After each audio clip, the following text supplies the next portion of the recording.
នៅអាគារ Morgan and Mason www.madeincambodia.asia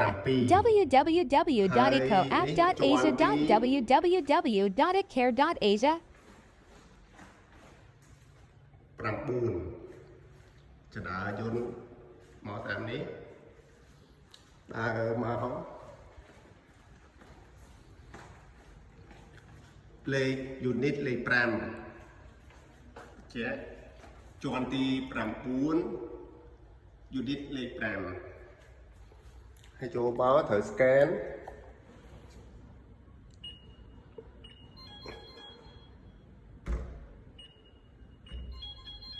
អូដៃសើម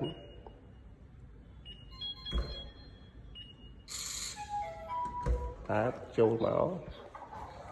នេះចូលមកនេះទុកទៅការបុកឡើងពីកន្លែងនេះភាសាទៅមកឲ្យជាមកឌីក័រទៅតុបតែងកន្លែងអង្គុយធ្វើការកន្លែងណា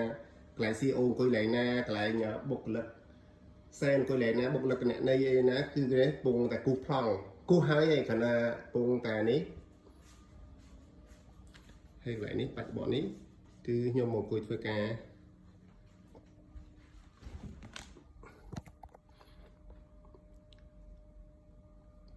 IT-Care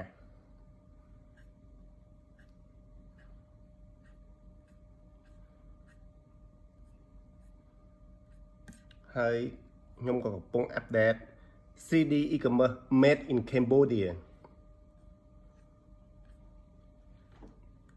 made in Cambodia.asia អូខេហើយត្រូវកន្លែងនេះមានសភៅមានអី passport តែបាននេះហើយខាងលើនោះនឹងរៀបចំជាកន្លែងប្រជុំកន្លែងថ្នាក់ដឹកនាំអង្គុយធ្វើការមិនឬមិនអីមិនហ្នឹងគឺពងតារៀបថាត្រូវបិទកញ្ចក់ឬអីមិនអញ្ចឹងនេះបរិវេណនៃការិយាល័យថ្មីរបស់ IT-Care Asia Co Ltd ចុះទី9ខាងនោះនេះទន្លេមេគង្គនោះខាងនេះនឹងមកបាទ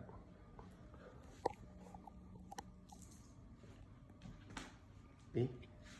បុគ្គលិកទាំងអស់ត្រូវតែមានការទាំងអស់ហ្នឹងខ្ញុំកំពុងតែរៀបចំ print វាឲ្យវាយកគុណភាពខ្ពស់